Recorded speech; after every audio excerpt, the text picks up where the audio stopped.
This cornfield is near Manti in Utah's Sanpete Valley. The soil is deep and rich around here. The water sufficient, the crops abundant. Substantial brick homes evidence past prosperity. The first white settlers came here in November of 1849. Manti at the time was an isolated place, at least 4 days from the nearest white settlement. Isolated, but not lonely. The white settlers were surrounded on all sides by Ute Indians who had actually encouraged them to come here. During that first winter, a measles epidemic broke out among both groups. The whites used their medicines to nurse the Indians. When supplies ran low, whites and Indians worked together to haul food on sleds through the snow from Salt Lake City. There are few signs of that cooperative coexistence evident today.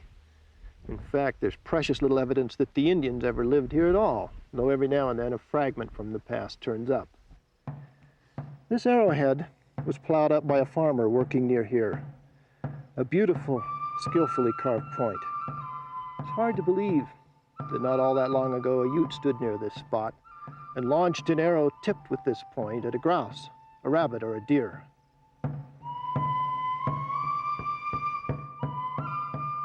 At the time Utah was settled, there were possibly as many as 20,000 Indians in the Utah area, twice as many as whites. Most belonged to a language group called Shoshonean and had already been in Utah 600 years. During that time, they had divided into several distinct groups or tribes. 4 of these were in Utah when the whites first arrived. Later in the 1850s, an unrelated group, the Navajo, began moving into the southeastern corner of the state. But the Shoshonean tribes, the northern Shoshone, the Goshutes, the Utes, and the southern Paiutes, were the ones who occupied Utah when the whites arrived in 1847. They did not generally inhabit the mountains or the deserts when given a choice. They preferred the lowlands, where water and land combined to produce heavy grasses and abundant game, precisely the areas the white settlers quickly spotted as ideal for the plow. Probably the only thing preventing an immediate confrontation was the fact that the Salt Lake Valley had long been a buffer zone between Shoshone and Ute, with neither group putting forward a clear claim to the area. The white settlers of Manti were among those who did not subscribe to the old adage that the only good Indian was a dead Indian. But an appalling number of white Americans did, and even if they didn't, they generally distrusted and feared Indians. There were many reasons for this harsh attitude. One has to do with the great difference between the white American and Native American cultures.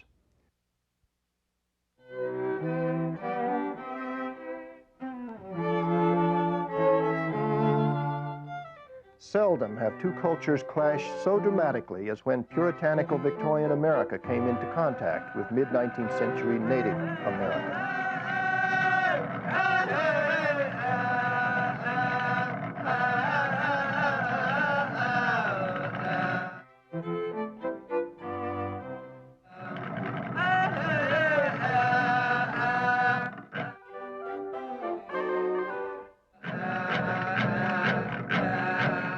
One 1847 company of Oregon-bound immigrants was shocked to see an Indian brave approaching their camp one evening completely nude, except for a tall silk hat and a vest which he apparently just acquired from an earlier company. The women were scandalized, retreating to their tents. According to the report, some of the men, angry that their wives should be insulted, were for shooting the inconsiderate visitor. The Indian carried in each hand 2 fine fish and wished to trade them for goods. When this was recognized, cooler heads prevailed, a bargain was made, and the company had a pleasant fish fry that night. But isn't it striking how little provocation it took for some of the whites to seriously consider killing the Indian? Similar attitudes were evident even in refined people, such as Boston-bred Elizabeth Cumming, the wife of Utah's first Gentile governor. She described the Utes she saw while traveling into the Salt Lake Valley in 1857. We passed a tolerable night, and in the morning were surrounded by the most disagreeable-looking Indians I've ever seen. And we have been surrounded by Indians for several months, so very ugly and filthy and hideous in expression. I was glad to get away from the creatures. Such attitudes paved the way all across the West for acts of white brutality.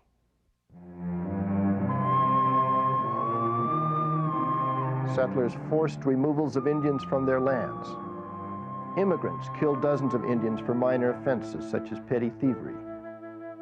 U.S. troops indiscriminately slaughtered hundreds of Indians on several occasions. Immigrants often saw Indians as less than human, not entitled to the decencies extended to others in normal human relations.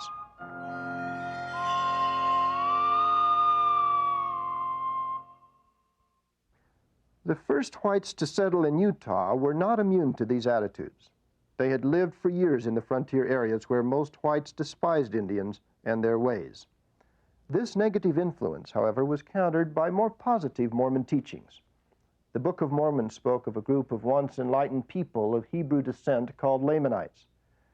Because of sin, they had fallen into degradation, becoming wild and undisciplined. Mormons assumed that all Indians were descendants of these Lamanites. They believed that through conversion to Mormonism, the Indians would again become a redeemed people and fulfill a special role at the time of Christ's return, a role perhaps even more important than that of the whites. Because of these teachings, the Mormons made extraordinary efforts to befriend and convert the Indians. The first major missionary effort of the Mormons, in fact, was a mission to the Indians. It was undertaken the year the Mormon Church was founded. The choice of Jackson County, Missouri, as an early settlement site was partly because there the Mormons would be close to the Indians and have an opportunity for missionary work among them. Some of the charges original settlers made against the Mormons in Missouri centered on the Indians. They were offended that the Mormons openly fraternized with the Indians, and they were incensed by the Mormon claim that the Indians would one day inherit the land of Missouri. After being driven out of Missouri and then Illinois, the Mormons were careful to seek permission of the Potawatomi, Omaha, and Otoe tribal leaders before making temporary settlements on Indian lands. In doing so, Brigham Young explained that his people, like the Indians, were refugees from the United States and had also suffered white injustices. Despite promises to the contrary, Indians from these camps pilfered Mormon camps, but Brigham Young warned, "If any of the brethren shoot an Omaha Indian for stealing, they must deliver the murderer to Old Elk to be dealt with as the Indian shall decide." Later, Young welcomed the opportunity for missionary work among resident Indians of the Great Basin. He advised Jacob Hamlin, one of his principal missionaries, "Continue the conciliatory policy towards the Indians which I've ever commended, and seek by works of righteousness to obtain their love and confidence. Omit promises where you're not sure you can fill them." It is also true that in a message to the territorial legislature, he said, "It is manifestly more economic and less expensive to feed and clothe the Indians than to fight them." Thus, the Mormons shared the widespread animosity of most frontiersmen toward the Indians, but their disposition was tempered by singular teachings and beliefs. How, then, did the more benevolent of these attitudes work out in practice? Well, fine, as long as the Mormons stayed in the Salt Lake Valley. But in 1849 and 1850, they moved out into the Sanpete, Tooele, and Utah valleys and into territories long occupied by groups of Indians. They immediately began to fence and plow and offered no payment for the land. They maintained that it, like all land, belonged to God, though once they had claimed it, they showed a lively interest in retaining their own possession of it. For example, in 1849, Young sent a company of militia to track down several Ute renegades who had persisted in helping themselves to livestock. When confronted, the Indians refused to surrender the animals. They then fired upon the militia, who returned fire. After a 2-hour battle, 4 warriors were killed. A more clear-cut departure from Young's policy occurred the next year, here near Fort Provo, the first Utah Valley colony. Young had sternly warned the colonists that they should stay aloof from the Indians. But in January, 3 men killed an Indian for stealing a shirt and then tried unsuccessfully to hide the body. Well, the Indians, of course, threatened retaliation. Without telling Young of the murder, local white leaders urged the church president to take action against the Utes, who they claimed were being very saucy, annoying, and provoking, threatening to kill the men and the women. Well, I think Young suspected something. He responded by repeating his policy that if any Indians were killed for stealing, the whites involved would have to answer for it. But the settlers persisted in their complaints, claiming that if something weren't done, they'd have to abandon the whole enterprise. Encouraged by Captain Howard Stansbury, who was conducting an army survey in the territory, Young reluctantly dispatched a militia force. I authorize you to exterminate those renegades who do not separate themselves from their hostile clans and sue for peace. The militia responded with appalling zeal, killing 35 in a 9-day campaign and harrying many others from the valley. 4 years later, after learning of the murder which led to the Indian unrest, Young wrote, These facts, which were hid at the time, explain to me why my feelings were opposed to going to war with the Indians, to which I never consented until Brother Higbee reported that all the settlers in Utah Valley were of one mind in relation to it. The white settlers soon learned that they were in peril only if they pursued conflict, and neither Young nor his successors authorized sweeping punitive expeditions after 1851. In contrast, the first settlers and Indians in Sanpete Valley got along just fine. Perhaps much of their success resulted from the fact that the Sanpete settlement was partly conceived as a mission to the Indians. A leader of the settlers, Isaac Morley, wrote, Did we come here to enrich ourselves in the things of this world? No. We were sent to enrich the natives, comfort the hearts of the long oppressed. Let's try the experiment, huh? And if we fail to accomplish the object, then say, boys, come away. Indian-white relationships in Utah were generally characterized by peaceful coexistence. There were nonetheless occasional outbursts of violence. And when this happened, Brigham Young's advice was not to pursue the conflict, but to fort up.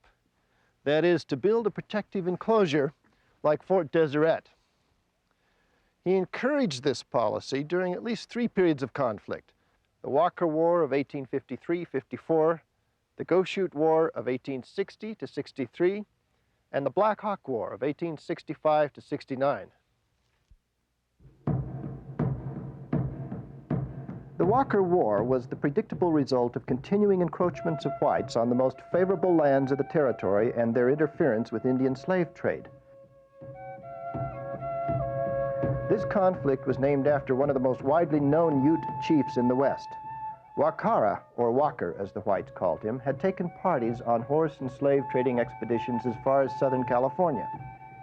Here he is in a painting done in 1854 by S.N. Carvalho, an associate of John C. Fremont. Wa Kara was erratic in temperament, but intensely interested in events around him and very much involved in politics dealing with the whites until his death in 1855. Ironically, it was Wa Kara who had invited the Mormons to settle in the rich Sanpete Valley in 1849. The Walker War began in Utah Valley and resulted in several skirmishes, causing the death of 12 whites and an unknown but probably not large number of Indians. In May 1854, peace was made here at Chicken Creek when Brigham Young met several chiefs assembled by Wa Kara.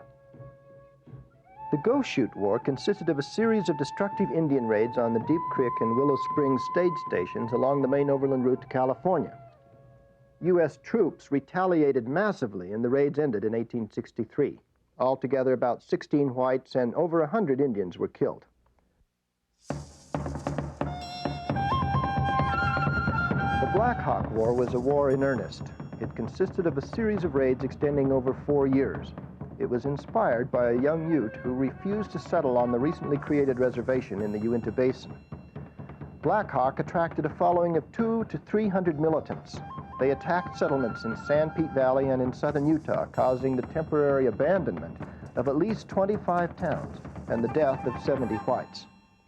The territory petitioned federal officials for aid, but were refused. Defense of the area fell entirely on the Mormon militia. After 4 years of hostility and tension, Black Hawk and his followers suddenly appeared at Sunday services in Fillmore. They told startled worshipers that they had come to prove their hearts were good and that they desired a lasting peace. Black Hawk died the following year of tuberculosis. In the funeral sermon, Brigham Young said, Black Hawk was the most formidable foe the Saints have had to encounter for many years. Black Hawk was also the leader of the last significant Indian uprising in Utah. Brigham Young, like other whites in the West, was vexed by the problem of how to deal justly with the Indians. He understood that from their point of view, the only just resolution would be for the whites to leave and let them return to their old ways. Some whites, however, felt the only solution would be for the Indians to be done away with altogether. Compromises between these two extremes took one of two forms: either to remove the Indians to some remote place where they could continue their traditional way of life unmolested, or to convince them that there was plenty of room for all if they'd just give up their wild ways and learn to farm like the white people. Brigham Young, like federal officials at the time, vacillated between the two positions. As superintendent of Indian Affairs from 1850 to 1857, he advocated first one and then the other policy. In November 1850, he wrote a letter to the Mormon representative in Washington, John M. Bernheisel, requesting the Indians be removed to some favorable point on the eastern slope of the Sierra Nevada, where forest, game, and streams are plenty, or to the Wind River chain of mountains, where fish and game abound, or on the Snake River, at neither of which points white men dwell. There was no recorded response to the letter. More typical, however, were Young's efforts to teach the Indians white man's ways. One such endeavor was precipitated during the winter of 1848-49. A band of Indians came into the Salt Lake Valley asking to trade two young girls they had recently captured. The practice of slave trading had been going on for many years. The Mormons, however, found the notion repulsive and refused to deal. The leader of the group responded by promptly killing one of the girls in their presence and threatening to kill the other if they didn't buy her. They hastily complied. Shortly thereafter, Young urged the legislature to pass laws permitting such purchases as, quote, a relief and benefit to the captives. By taking Indians into their homes, he argued, Mormons could help the process of civilizing the natives. They could teach them the language and customs of the whites and prepare them for white society. Young himself took in an Indian girl as part of his extensive household. The practice lasted long after the Mexican slave trade was ended. Many Mormons took Indian children into their homes and raised them in hopes of smoothing their assimilation into American society. However benevolent the initial intent, there were no doubt cases when the practice was more an indentured servitude than a purchase into freedom, as Young had hoped. Young also encouraged Mormons to speed the process of accommodating Indians into white society by taking Indian women as wives, although we have no data on the extent of such intermarriage. Young demonstrated similar intentions in recommending the founding of Indian farms as early as 1851. Indian agent Garland Hurt encouraged the idea, and several such farms were established near Mormon towns. The settlers, however, had little success recruiting Indians to run the farms. After efforts to secure federal funding were unsuccessful, the program failed. Later, however, the Mormon Church founded 6 Indian farms on its own, and Indians continue to live and farm in these areas today. Another effort to aid in assimilation took the form of specific Indian missions, or colonies. These were founded near substantial Indian populations with the aim of converting the Indians and teaching them to farm and live in settled communities. Most Mormon colonies were charged with this dual responsibility, but particular missions were launched in 1852 at Fort Supply near Fort Bridger, Wyoming, then in 1855 at 3 sites: Fort Limhi on the Salmon River in Idaho, Elk Mountain near present-day Moab, Utah, and at Las Vegas, Nevada. The Elk Mountain mission failed almost immediately, but the others enjoyed a measure of success for a time. Federal policies toward the Indians vacillated in a pattern similar to those of Brigham Young. Like Young, the government sometimes settled conflicts with punitive action. In 1863, Colonel Patrick Connor's forces killed an estimated 250 Shoshone men, women, and children at the Battle of Bear River. 2 years later, in 1865, the federal government established the Uinta Ore Reservation, leading to eventual settlement of the Utes on lands in the Uinta Basin. Land south of the San Juan River was incorporated into the Navajo Reservation in 1884, and the Navajo have since become the most populous of all Utah's tribes. Not until the early decades of the 20th century were reservations created for the Goshutes. Southern Paiutes, after having their reservations terminated, continued to live on traditional lands they occupy as a federal trusteeship. With the Dawes Act of 1887, Congress had reversed its reservation policies. The act encouraged Indians to give up reservation and tribal life, take up farming, and to assimilate into the broader American society. More recently, however, tribal consciousness has risen. Indians in Utah, as elsewhere, have shown a renewed determination to retain tribal organization, collectively own and manage reservation lands, and preserve traditional customs. So we return to these lands near Manti, once a favorite hunting ground for Utah's Indians.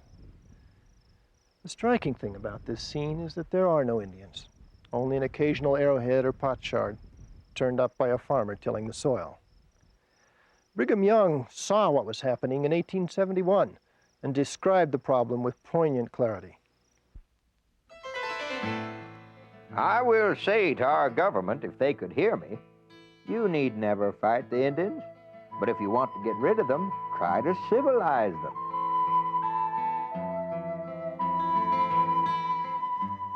How many were here when we came? Why, at Warm Springs, at this little grove where they would pitch their tents, we found perhaps 300 Indians. But I do not suppose that there are 3 of that band alive now. There was another band a little south, another north, another further east, but I do not suppose there's 1 in 10, perhaps not 1 in 100 now alive of those who were here when we came. Did we kill them? No, we fed them. We brought their children into our families and nursed and did everything for them it was possible to do for human beings. But die they would.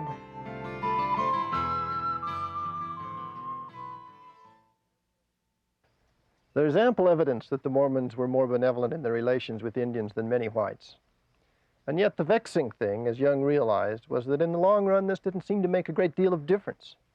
It wasn't the hatred and distrust of the whites that decimated the Indians. It was their plows and fences. And ultimately the plows and fences of the most benevolent were as destructive as those of the most hateful. And so the great tragedy of the white man's encounter with the red in America was repeated here in Utah.